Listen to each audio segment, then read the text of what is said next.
तो आप लोग सभी तैयार हो जाएं।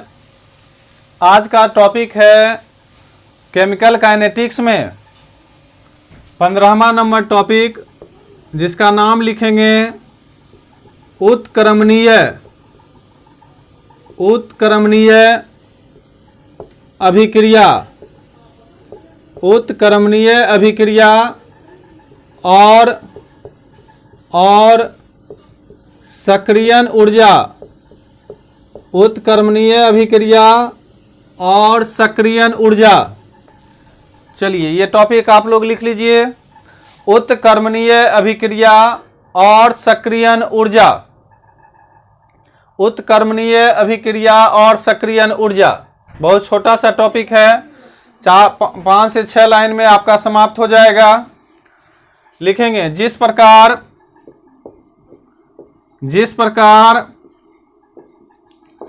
अग्रिम अभिक्रिया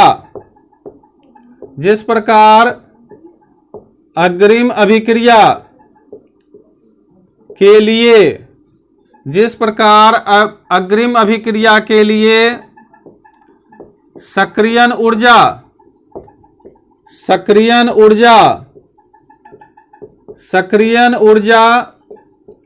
की आवश्यकता पड़ती है,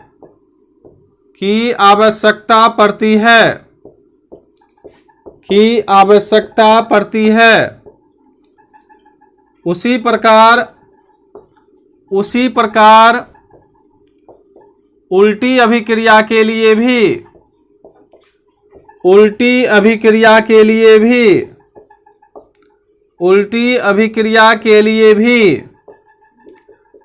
अभिक्रिया के लिए भी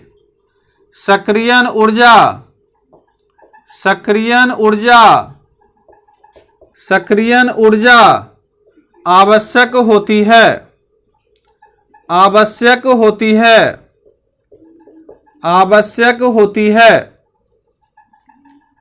जिस प्रकार अग्रिम अभिक्रिया के लिए सक्रियण ऊर्जा की आवश्यकता पड़ती है, उसी प्रकार उल्टी अभिक्रिया के लिए भी सक्रियण ऊर्जा आवश्यक होती है। पहला पॉइंट हो गया।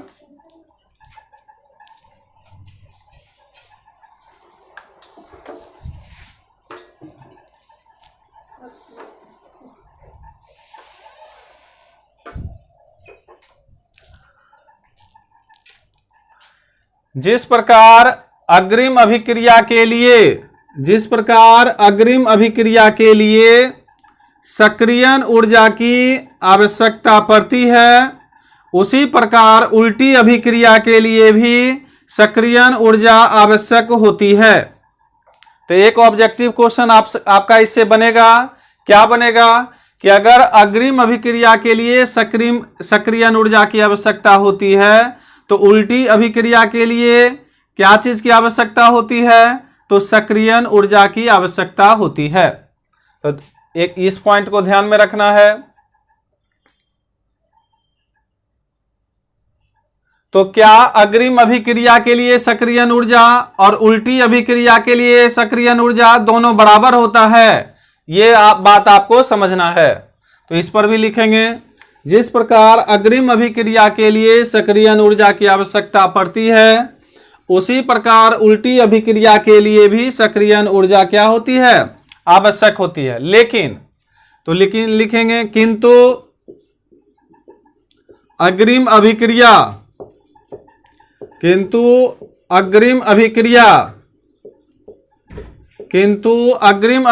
की सक्रियण ऊर्जा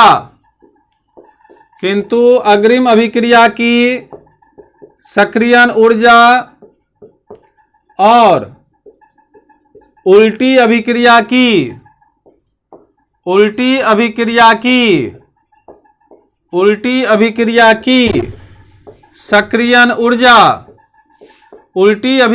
की सक्रियण ऊर्जा दोनों भिन्न भिन्न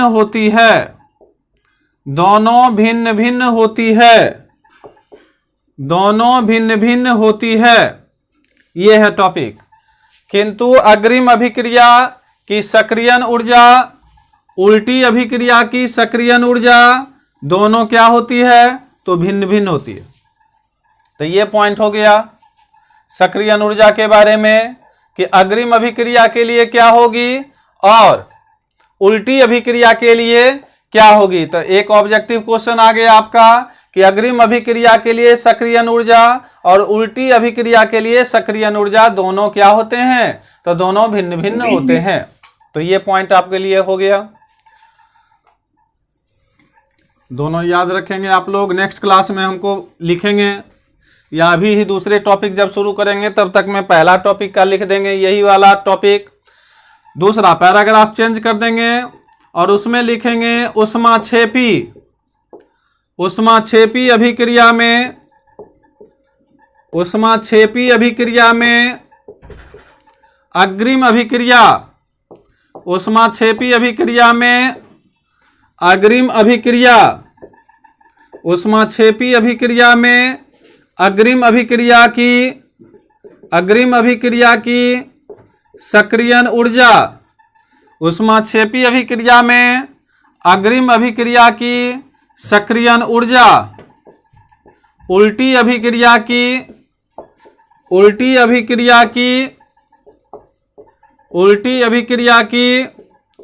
सक्रियण ऊर्जा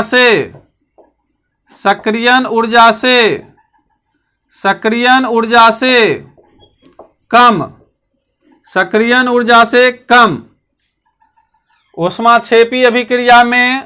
तो ऑब्जेक्टिव क्वेश्चन आपके लिए रहेगा कि ऊष्माक्षेपी अभिक्रिया में अग्रिम अभिक्रिया की बात हो और उल्टी अभिक्रिया की बात हो तो सक्रियण ऊर्जा क्या होगा, तो सक्रियण ऊर्जा से कम। किंतु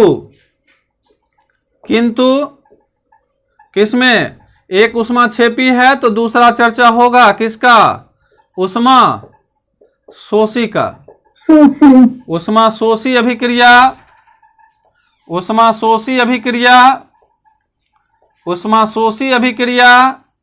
में अग्रिम अभिक्रिया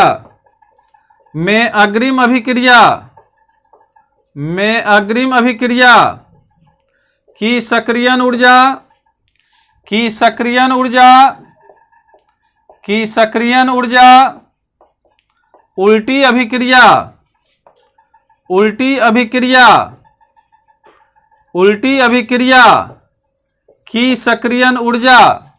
उल्टी अभिक्रिया की सक्रियण ऊर्जा, उल्टी अभिक्रिया की सक्रियण ऊर्जा से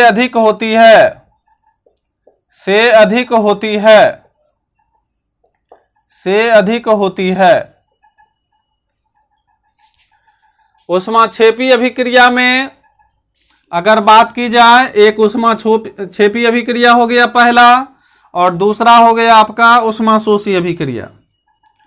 एक इसमें अग्रिम अभिक्रिया की बात हो रही है, एक अग्रिम अभिक्रिया इसमें भी बात हो रही है और उल्टी अभिक्रिया की भी बात हो रही है। तो अग्रिम अभिक्रिया की सक्रियण ऊर्जा उल्टी अभिक्रिया की सक्रियण ऊर्जा से इसमें कम होगा। तो ऑब्जेक्टिव क्वेश्चन आप समझ रहे हैं कि किस प्रकार से हम पूछेंगे आपसे। ऊष्माक्षेपी अभिक्रिया में अग्रिम अभिक्रिया की अगर बात चलेगी तो उसकी सक्रियण ऊर्जा और उल्टी अभिक्रिया की सक्रियण ऊर्जा से इसमें कम होगा। तो किस में कम होगा, तो कम होगा ऊष्माक्षेपी में। जबकि ऊष्मा शोषी में क्या होगा कि ऊष्मा शोषी अभिक्रिया में क्या होगा, तो ये याद करके रखना है कि अग्रिम अभिक्रिया की सक्रियण ऊर्जा किसकी, तो अग्रिम अभिक्रिया की सक्रियण ऊर्जा उल्टी अभिक्रिया की सक्रियण ऊर्जा से, उल्टी अभिक्रिया की सक्रियण ऊर्जा से अधिक होती है। तो इतना पॉइंट आपको याद रखना है। जस्ट कमेंट में तुरंत लिख देना है दोनों, अगर याद हो गया तो इससे पहले वाला भी और इसके बाद वाला भी, ऐसे यही सिर्फ आप लिख देंगे तो ही याद कर लीजिए अभी तुरंत कि पहला ऊष्माक्षेपी अभिक्रिया की बात हो रही है और दूसरा हो रहा है ऊष्मा शोषी अभिक्रिया की बात हो रही है। एक है अग्रिम अभिक्रिया और एक है उल्टी अभिक्रिया। एक में है कम और एक में क्या है, ज्यादा, मतलब अधिक। बस इतना ही तो लिखना है। समझ गए? 7 पॉइंट, पहला ऊष्माक्षेपी अभिक्रिया, दूसरा ऊष्माशोषी अभिक्रिया, तीसरा अग्रिम अभिक्रिया, चौथा उल्टी अभिक्रिया। उसके बाद पांचवा है ना, ये पांचवा हो गया कम और छठा हो गया अधिक। बस इतना ही तो आपको समझ में रखना चाहिए कि ऊष्माक्षेपी और ऊष्माशोषी में क्या अंतर है। तो अग्रिम अभिक्रिया से उल्टी अभिक्रिया कम होती है सक्रियण ऊर्जा, जबकि ऊष्माशोषी में अग्रिम अभिक्रिया सक्रियण ऊर्जा उल्टी अभिक्रिया सक्रियण ऊर्जा से अधिक होती है। तो ये पॉइंट आपको याद हो गया? लिख लिए अच्छी तरह से कि नहीं लिखे? याद हो गया सबको? किसी को याद हुआ? ये बताएंगे। किसी को याद हो गया कि नहीं हुआ किसी को? हो गया। तो अब हम जो टॉपिक डिस्कस करेंगे वह टॉपिक करेंगे 16वां नंबर टॉपिक डिस्कस करेंगे। तब तक आप उसमें लिख देंगे तुरंत याद जो किए हैं 2 लाइन। अब देखते हैं कि क्लास में ही याद हो रहा है कि नहीं। आरहेनियस का समीकरण, आरहेनियस का समीकरण। तो इसको लिखने का सबसे अच्छा तरीका है कि 15वां नंबर जो हो गया उसको हम इधर लिख देते हैं। उत्क्रमणीय अभिक्रिया, उत्क्रमणीय अभिक्रिया और सक्रियण ऊर्जा, ये हो गया पिछला वाला।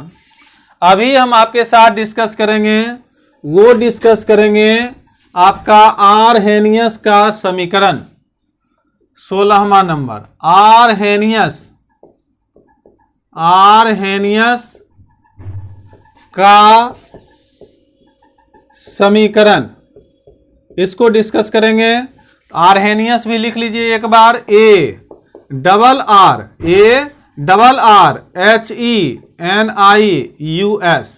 Arrhenius equation. आरहेनियस इक्वेशन को अभी हम क्या करेंगे? डिस्कस करेंगे जस्ट थोड़ी ही देर में। आरहेनियस इक्वेशन कौन सा डिस्कस करने वाले हैं आपके साथ? Arrhenius equation.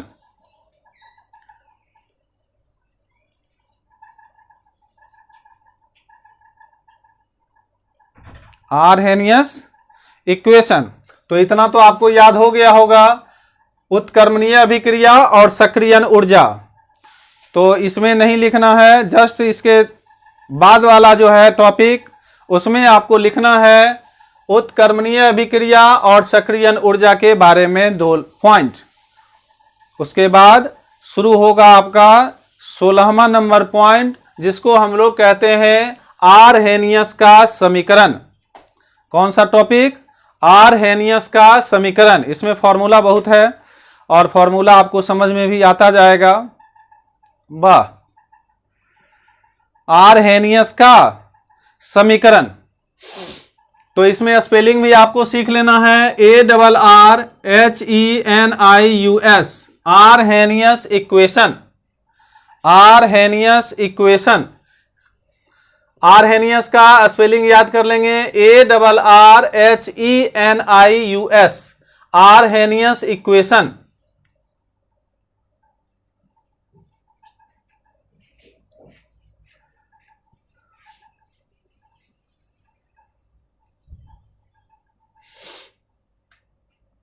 चलिए, सबका लिखा गया।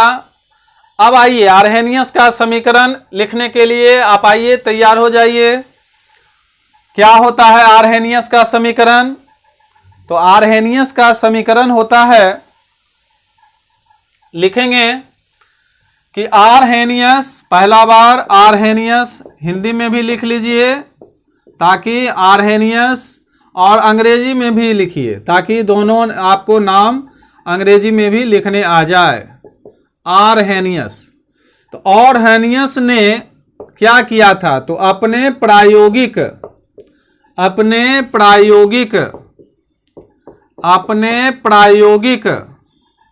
निरीक्षणों के आधार पर,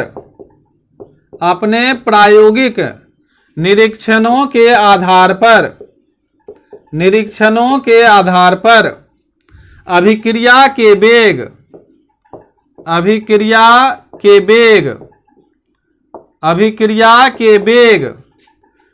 पर ताप के प्रभाव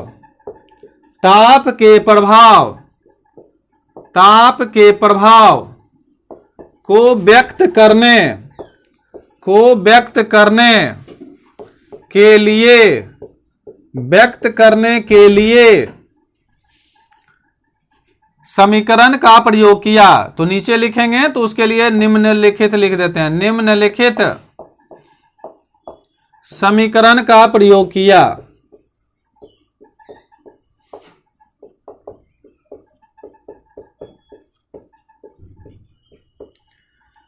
आरहेनियस ने अपने प्रायोगिक निरीक्षणों के आधार पर, किसके आधार पर? तो प्रैक्टिकल करके बताए। किसके बारे में? तो अभिक्रिया के वेग पहला, दूसरा ताप के प्रभाव, अभिक्रिया के वेग पर किसका? तो ताप का प्रभाव को व्यक्त करने के लिए, तो वेग और ताप दोनों का प्रभाव के लिए उन्होंने एक समीकरण को बताया। तो क्या है समीकरण? तो dlnk by dt equal to EA by RT। अब हमको कल बताना है, एक वर्क आपको दे देते हैं, यहां पर होल स्क्वायर होगा कि नहीं होगा, ये आपको बताना है। एक वर्क आपको दे देते हैं कि dlnk बाय dt बराबर EA बाय RT, ये होगा कि ये होगा? दोनों में से कल आप लोग बुक खरीदे हैं कि नहीं? कोई कौन बता देंगे अगले क्लास में? आरहेनियस ने अपने प्रायोगिक निरीक्षणों के आधार पर, तो किसकी चर्चा हो रही है? इसमें से एक सही है। अभिक्रिया के वेग और ताप के प्रभाव को व्यक्त करने के लिए एक समीकरण लाया। तो dlnk बाय dt, यहां तक कोई दिक्कत नहीं है। EA बाय RT स्क्वायर होगा कि EA बाय RT होगा? ए नीचे लिखेंगे, ए को थोड़ा छोटा कर देंगे आप लोग, ऐसे करके EA को एकदम छोटा करके इस तरह से आप लोग लिखेंगे, EA बाय RT। इसको कहते हैं हम लोग सुपरस्क्रिप्ट और सबस्क्रिप्ट। सबस्क्रिप्ट का मतलब हुआ नीचे किसी का, जैसे ई है यहाँ, ए जो है यहाँ पर अगर 0 रहेगा तो ये सुपरस्क्रिप्ट कंप्यूटर में लिखा हुआ इसी तरह से रहता है। तो dlnk बाय dt, अब इसमें क्या है? ये EA क्या है, ये R क्या है, ये T क्या है, इन सभी के बारे में आपको हम बताते हैं। तो पहला, आरहेनियस ने अपने किसके आधार पर? तो वेग, अभिक्रिया का वेग और किसका? तो ताप के प्रभाव को व्यक्त किया। किसका प्रभाव? तो वेग का और ताप का प्रभाव को व्यक्त किया। तो आरहेनियस आ गए आपके साथ, और अभिक्रिया का वेग और ताप। और आपके पास देखते हैं कि कौन कौन किताब है, क्योंकि बुक आप लोग निकाल नहीं रहे हैं, तो कुछ अब आपको वर्क देना शुरू करेंगे डेली कि आप लोग खोज के बताइए। चलिए, जहां के बराबर अभिक्रिया का वेग स्थिरांक,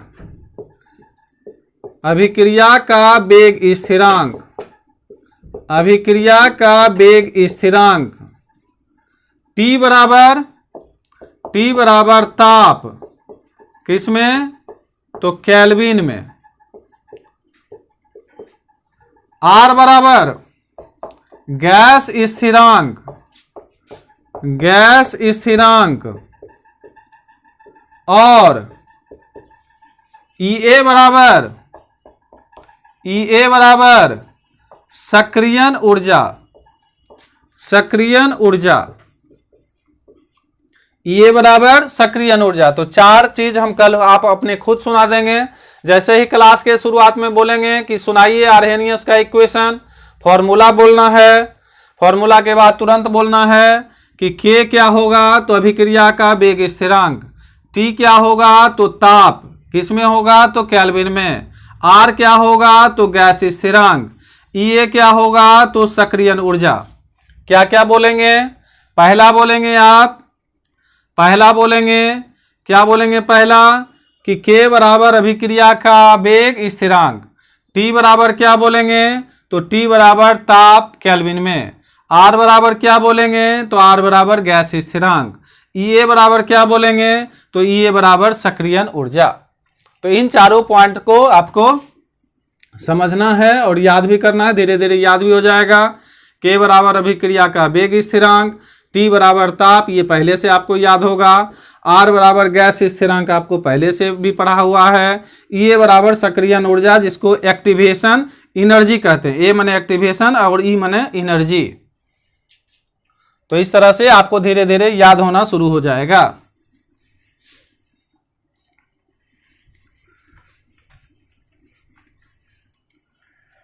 चलिए अब लिखेंगे यदि ताप के सापेक्ष, यदि ताप के सापेक्ष ई ए स्थिरांक हो, ई ए क्या हो स्थिरांक हो, तो अगर ई ए स्थिरांक हो, एक्टिवेशन एनर्जी ही स्थिरांक हो, तो समीकरण का अवकलन करने पर, अवकलन करने पर, समीकरण का अवकलन करने पर क्या होगा तो एल एन के बराबर e A by R T plus L N capital A, जहां एल एन कैपिटल ए अवकलन स्थिरांक है, अवकलन स्थिरांक है, अवकलन स्थिरांक है।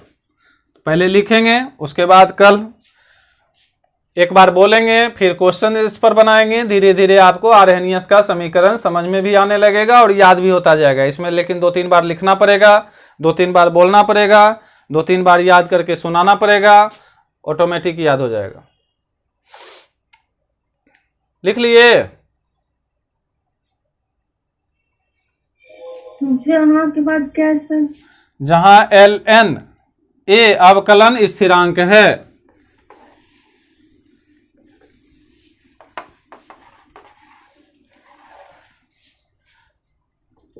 नीचे लिखेंगे अतः एल एन के बाय ए बराबर ई ए को अभी तुरंत फुल फॉर्म लिखाए हैं, बाय आर टी ऐसा लिखाएंगे।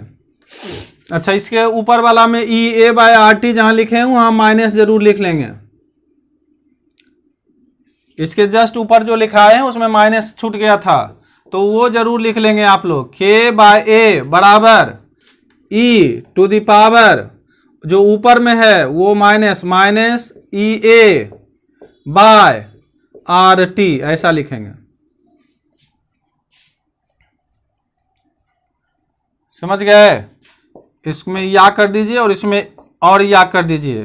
के बराबर ए इंटू ई पर power E A by R T. यह समीकरण कौन सा समीकरण कहलाता है? आर्हेनियस समीकरण। यह समीकरण क्या कहलाता है? यह समीकरण नीचे लिख लेंगे। यह समीकरण कौन सा समीकरण?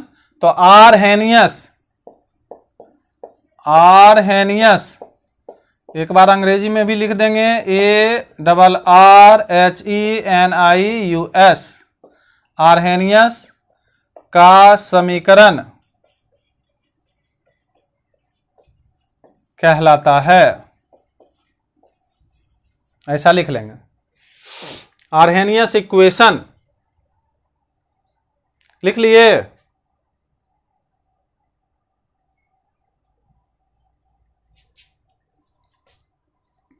अतः एल एन के बाय ए बराबर minus A by R T. पहले वाला में भी माइनस जोड़ दीजिएगा आप लोग, छूट गया था उसमें।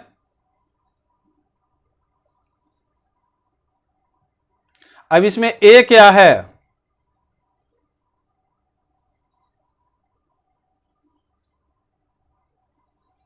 ये जो ए आया ये क्या है? इसके बारे में भी तो अब नहीं लिखाए थे। उसके बारे में लिखा देते हैं। लिखेंगे गुणक, गुणक ए कंपना, कंपनावृत्ति गुणक, कंपनावृत्ति गुणक अंग्रेजी में समझने के लिए frequency factor, FREQUENCY, frequency factor, इसको ब्रैकेट में लिख लेंगे। कंपनावृत्ति को आप लोग ए को बोल सकते हैं फ्रीक्वेंसी फैक्टर। क्या बोल सकते हैं? फ्रीक्वेंसी फैक्टर कहलाता है। तो ए के बारे में आपको जानकारी पता चल गया। तो नेक्स्ट क्लास में हम पूछेंगे कि ए उसमें क्या था, तो आपको बताना है कंपनावृत्ति गुणक, और जिनको इंग्लिश में बोलना है वो बोलेंगे फ्रीक्वेंसी फैक्टर। लिखेंगे यह किसी विशेष